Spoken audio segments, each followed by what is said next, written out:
ಚಿತ್ರತಂಡದ ಗೆಲುವು ಅಂತ ನನಗೆ ಅನಿಸ್ತಾ ಇಲ್ಲ, ಕನ್ನಡ ಚಿತ್ರರಂಗದ ಗೆಲುವು ಅಂತ ನನಗೆ ಅನಿಸ್ತಾ ಇದೆ. ಅಷ್ಟು ಹೆಮ್ಮೆ ಆಗ್ತಾ ಇದೆ. ಹೇಳ್ತಾರಲ್ವ, 100 ಜನ ಪ್ರೀತಿಸಿದ್ರೆ ಒಬ್ಬ ನಾಯಕ ಅಂತ, ಆ ಥರ 100 ಜನ ಟೆಕ್ನಿಷಿಯನ್ಗಳು ಪ್ರೀತಿಸಿ ಈ ಥರದೊಬ್ಬ ನಾಯಕನ ತೆರೆ ಮೇಲೆ ತೊಗೊಂಡು ಬಂದಿದ್ದಾರೆ. ಒಬ್ಬ ಡೈರೆಕ್ಟರ್ ನಾಯಕರಾಗಿದ್ದಾರೆ, DOP ಒಬ್ಬ ನಾಯಕರಾಗಿದ್ದಾರೆ. ಡೈಲಾಗ್ ಅಂತೂ ಅದ್ಭುತ. ನಾನಂತೂ ಅವ್ರಿಗೆ ಫ್ಯಾನ್ ಆಗಿಬಿಟ್ಟಿದ್ದೀನಿ. ಈ ಥರದ್ದು ಒಂದು ಸರಸ್ವತಿ ಪುತ್ರನ ನಮ್ಮ ಕನ್ನಡ ಚಿತ್ರರಂಗದಲ್ಲಿ ನೋಡೋಕ್ಕೆ ನನಗೆ ತುಂಬಾ ಹೆಮ್ಮೆ ಆಗುತ್ತೆ, ಖುಷಿ ಆಗುತ್ತೆ. ಸಿನಿಮಾ ಒಂದು ತೂಕ ಆದರೆ ಅವರ ಸಂಭಾಷಣೆ ಒಂದು ತೂಕ ಅಂತ ನನಗನ್ಸುತ್ತೆ. ದರ್ಶನ್ ಅವ್ರನ್ನ ಜನ ಒಬ್ಬ ನಾಯಕ ಅಂತ ಮಾತ್ರ ಪ್ರೀತಿಸಲ್ಲಲ್ಲಿ, ಅವ್ರನ್ನ ದೇವರು ಅಂತ ಪ್ರೀತಿಸ್ತಾರೆ. ಜನ ನೋಡ್ತಾ ಇದ್ದೀವಿ, ರಾತ್ರಿ 12 ಗಂಟೆಯಿಂದ ಸಿನಿಮಾನ ಸೆಲೆಬ್ರೇಟ್ ಮಾಡ್ತಾ ಇದ್ದಾರೆ. ಮನೆ ಮಠ ಎಲ್ಲ ಬಿಟ್ಟು ಥಿಯೇಟ್ರ್ ಹತ್ರ ಬಂದಿದ್ದಾರೆ. ಮನೆಗೆ ಹೋಗಿಲ್ಲ ಅನಿಸುತ್ತೆ ಅವರ ಅಭಿಮಾನಿಗಳು. ಅಷ್ಟು ಪ್ರೀತಿಸುವಂಥ ಒಬ್ಬ ನಾಯಕನ ತೆರೆ ಮೇಲೆ ತೊಗೊಂಡು ಬರಬೇಕಾದ್ರೆ ಈ ಕಡೆ ಅವರ ಅಭಿಮಾನಿಗಳಿಗೆ ಜಸ್ಟಿಸ್ ಕೊಡಬೇಕಾ, ನ್ಯಾಯ ಒದಗಿಸ್ಬೇಕಾ, ಅಥವಾ ಒಂದು ಕತೆಗೆ ನ್ಯಾಯ ಒದಗಿಸ್ಬೇಕಾ?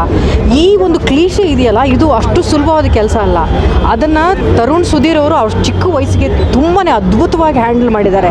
ಈ ಕಡೆ ಅವರ ಅಭಿಮಾನಿಗಳಿಗೂ ನ್ಯಾಯ ಒದಗಿಸ್ತಾ, ಈ ಕಡೆ ಕತೆಗೂ ನ್ಯಾಯ ಒದಗಿಸ್ತಾ, ಕಥೆಯಲ್ಲಿರುವ ನಾಯಕನಾಗಿ ಇಡೀ ಕರ್ನಾಟಕಕ್ಕೆ ಒಬ್ಬ ನಾಯಕನಾಗಿ ಬಿಂಬಿಸೋದಿದೆಯಲ್ಲ, ಅದು ತುಂಬ ಅದ್ಭುತವಾದಂಥ ಕೆಲಸ. ಅದನ್ನು ಅದ್ಭುತವಾಗಿ ಮಾಡಿದ್ದಾರೆ. ಒಂದು ಸಿನಿಮಾ ಬೆಳವಣಿಗೆ ಹೇಗೆ ಆಗುತ್ತೆ ಅಂತಂದರೆ ಕೇವಲ ಒಂದು ತಂಡ ಮಾತ್ರ ಗೆಲ್ಲೋದಲ್ಲ, ಆ ಒಂದು ಚಿತ್ರದಿಂದ ಇಡೀ ಚಿತ್ರರಂಗವನ್ನು ಗೆಲ್ಲಿಸೋದಿಗೆ ಒಂದು ದೊಡ್ಡ ಗೆಲುವು ಅಂತ ಹೇಳ್ತಾರೆ. ಈ ಸಿನಿಮಾ ಗೆಲ್ಲೋದ್ರ ಜೊತೆಗೆ ನೋಡಿ, ಈ ಥರದ್ದೊಂದು ಮುದ್ದಾದ ಒಂದು ಕಲಾವಿದೆ, ಕನ್ನಡಕ್ಕೆ ಒಂದು ಹೊಸ ಕಲಾವಿದೆಯನ್ನು ಕೊಟ್ಟರು, ನಾಯಕಿಯನ್ನು ಕೊಟ್ಟಿದ್ದಾರೆ. ಈ ಥರ ಹಲವಾರು ವಿಚಾರಗಳಲ್ಲಿ ಅವರು ಅವಕಾಶ ಕೊಟ್ಟು ಬೆಳೆಸ್ತಾ ಇದೆ ಇದು ಕಾಟೇರ ಚಿತ್ರ. ಈ ಥರದ ಒಬ್ಬ ಸ್ಟಾರ್ಡಮ್ ಇರುವಂಥ ಒಬ್ಬ ಕಲಾವಿದರು ಕನ್ನಡದಲ್ಲಿ ಇರೋದಕ್ಕೆ ನಮಗೆ ತುಂಬ ಹೆಮ್ಮೆ ಆಗ್ತಾ ಇದೆ. ಇಡೀ ಇಂಡಿಯಾನೇ ತಿರುಗಿ ನೋಡುವಂಥ ಸಿನಿಮಾಗಳು ಕರ್ನಾಟಕದಲ್ಲಿ ತಯಾರಾಗ್ತಾ ಇದೆ. ಅದು KGF ಆಗಿರ್ಬೋದು, ಕಾಂತಾರ ಆಗಿರ್ಬೋದು. ಆ ಸಾಲಿಗೆ ಕಾಟೇರ ನಿಲ್ಲುತ್ತೆ ಅನ್ನುವಂಥ ಒಂದು ಹೆಮ್ಮೆ ನನಗಿದೆ.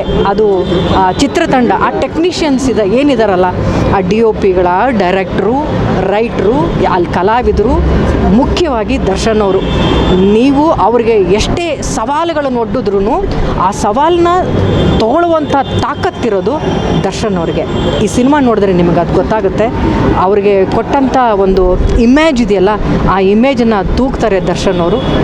ಕನ್ನಡ ಚಿತ್ರರಂಗ ಈ ಒಂದು ಯಶಸ್ಸಿನಿಂದ ಮತ್ತಷ್ಟು ಸಂಭ್ರಮಿಸಲಿ ಅನ್ನೋದಷ್ಟೇ ನನ್ನ ಆಶಯ ಅಂತ ಹೇಳ್ತೀನಿ.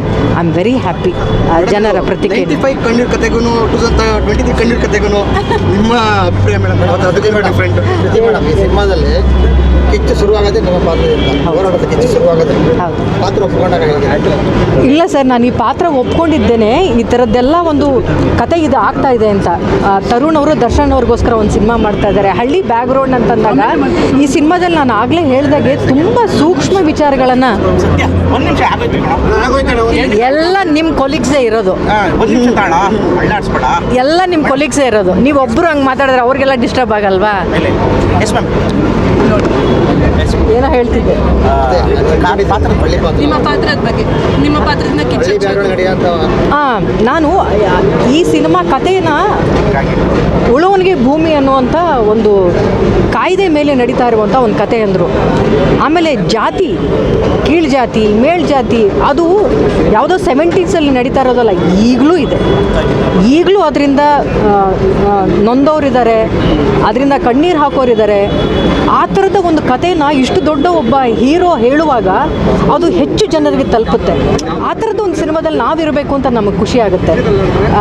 ರಾಮನ್ ಜೊತೆಗೆ ಒಂದು ವಾನರನು ಕೂಡ ನಿನ್ನ ಸೈನ್ಯದಲ್ಲಿ ನಾನು ಇರ್ತೀನಿ ಅಂತ ಖುಷಿ ಪಡಲಿಲ್ವೇನೋ?